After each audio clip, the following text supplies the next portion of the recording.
Mensagem do livro Por que tarda o pleno avivamento? De Leonard Ravenhill, uma obra publicada pela editora Betânia. 6º capítulo. Por que tarda o avivamento?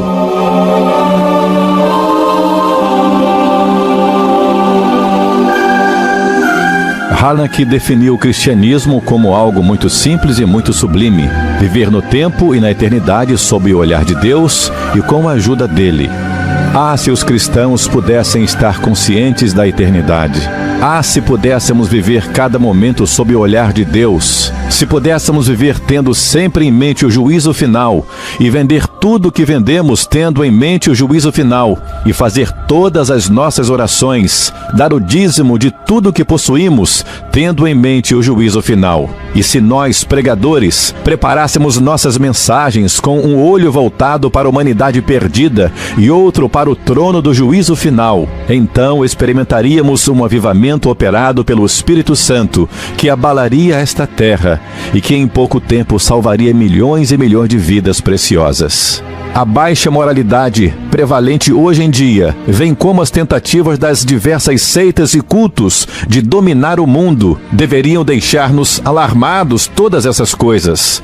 Alguém já disse, e com muita razão, que existem apenas 3 tipos de pessoas no mundo hoje: os que têm medo, os que não conhecem a realidade o suficiente para chegar a ter medo e os que conhecem a Bíblia Sagrada. Sodoma, onde não havia Bíblia, nem pastores, nem folhetos, nem reuniões de oração, nem igrejas, pereceu. Como será que os Estados Unidos e a Inglaterra vão escapar da ira de Deus? Aqui temos milhões de Bíblias, centenas de milhares de igrejas, um sem número de pregadores. E quanto pecado! Os homens constroem nossos templos, mas não entram neles. Imprimem Bíblias, mas não as leem. Falam de Deus, mas não creem nele. Conversam a respeito de Cristo, mas não confiam nele para a sua salvação. Cantam nossos hinos, mas depois esquecem. Onde é que vamos parar com tudo isso? Em quase todos os seminários de estudos bíblicos hoje, a igreja atual é descrita nos termos da carta aos Efésios. Afirma-se que, apesar de toda a nossa carnalidade e pecado, estamos sentados com Cristo nos lugares celestiais. Que mentira! Somos Efésios, sim, mas da igreja de Éfeso, do Apocalipse. Aquela que abandonou seu primeiro amor. Fazemos concessões ao pecado em vez de fazermos oposição a ele. E a nossa sociedade licenciosa, libertina, leviana, nunca se curvará diante dessa igreja fria, carnal, crítica. Paremos de ficar procurando desculpas para o nosso fracasso. A culpa pelo declínio da moralidade não é do cinema e da televisão. A culpa pela atual corrupção e depravação internacional é da igreja visível. Ela não é mais um espinho nas ilhargas do mundo. E não foi nos momentos de popularidade que a verdadeira igreja triunfou, mas sim nas horas de adversidade como nós estamos vivendo hoje. Como podemos ser tão ingênuos a ponto de pensar que a igreja está apresentando aos homens o padrão estabelecido por Jesus no Novo Testamento, com esse baixo padrão de espiritualidade que ela ostenta? E a pergunta: por que tarda o avivamento? A resposta é muito simples: tarda porque os pregadores e evangelistas estão mais preocupados com dinheiro, fama e aceitação pessoal do que em levar os perdidos ao arrependimento. Tarda porque nossos cultos evangelísticos parecem mais shows teatrais do que pregação do evangelho cristocêntrico, bibliocêntrico. O avivamento tarda porque os evangelistas de hoje têm receio de falar contra as falsas religiões. Elias zombou dos profetas de Baal e debochou da sua incapacidade de fazer chover. Seria melhor que saíssemos à noite, como fez Gideão, e derrubássemos os poste-ídolos dos falsos deuses, do que deixar de realizar a vontade do Senhor. As seitas anticristãs e as religiões ímpias desta nossa hora final constituem em um insulto contra o Deus vivo e verdadeiro. Será que ninguém fará soar o alarme? Ninguém tocará a trombeta? Por que não protestamos? Se tivéssemos metade da importância que julgamos ter e 1/10 do poder que pensamos possuir, estaríamos recebendo um batismo de sangue tanto quanto recebemos de água e fogo. As portas das igrejas da Inglaterra se fecharam para João Wesley. E um de seus críticos disse que ele e seus tolos pregadores leigos, esses grupos de funileiros, garis, carroceiros e limpadores de chaminés, estão saindo por aí a envenenar a mente das pessoas. Que linguagem abusiva, mas Wesley não tinha medo nem de homens nem de demônios. E se Whitefield era ridicularizado nas peças de teatro da Inglaterra da maneira mais vergonhosa possível, e se os cristãos do Novo Testamento foram apedrejados e sofreram todo tipo de ignomínia, por que será que nós, hoje em dia, não provocamos mais a ira do inferno, já que o pecado e os pecadores continuam sempre os mesmos? Por que será que somos tão gelados e enfadonhos? É bem verdade que pode haver muito tumulto sem avivamento, mas à luz do ensino bíblico e da história da igreja, não podemos ter avivamento sem tumulto. Santo, bíblico, com arrependimento.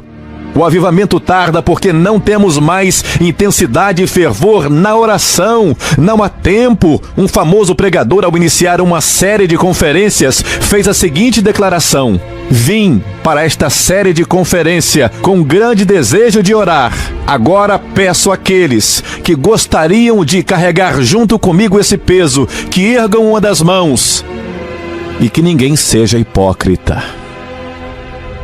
Um bom número de pessoas levantou a mão, mas lá pelo meio da semana, quando alguns resolveram promover uma vigília, o grande pregador foi dormir. Que hipocrisia! Já não existe mais integridade, tudo é superficial. O fator que mais retarda a vinda do avivamento pleno do Espírito Santo é essa ausência de angústia de alma. Em vez de buscarmos a programação do reino de Deus, estamos fazendo mais propaganda. Que absurdo! Quando Tiago, capítulo 5, versículo 17, diz que Elias orou, estava acrescentando um valioso adendo à biografia dele registrada no Antigo Testamento. Sem essa observação, ao lermos ali, Elias profetizou, nós apenas concluiríamos que a oração não fez parte da vida dele. Em nossas orações ainda não resistimos até o sangue, não mesmo. Como diz Lutero, nem ao menos fizemos suar nossa alma. Oramos com uma atitude tipo, o que vier está bom. Deixamos tudo ao acaso.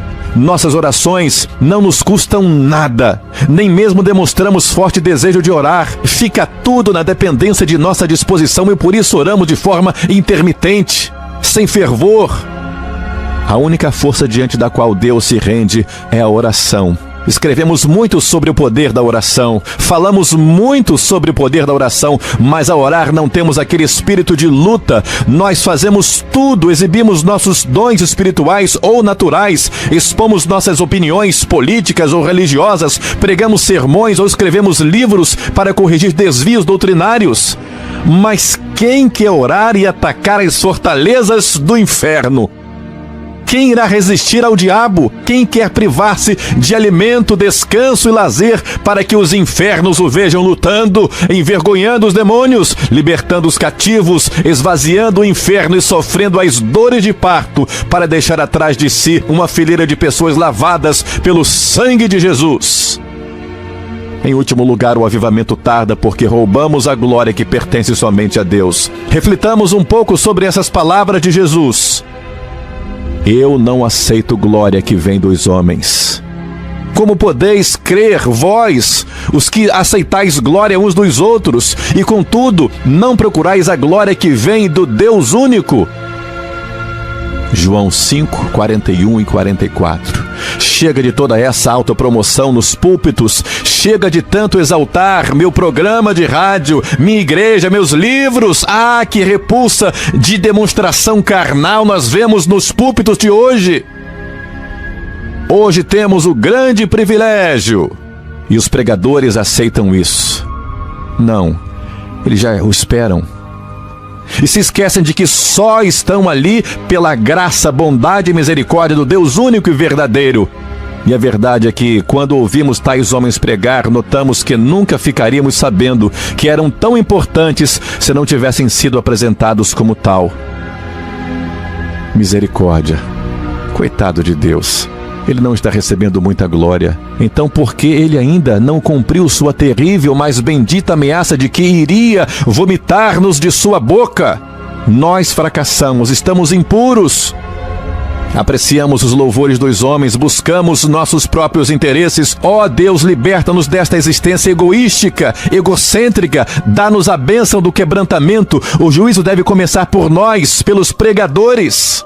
Porque aquele que muito é dado, muito será cobrado. Que o Senhor nos abençoe. Em nome de Jesus.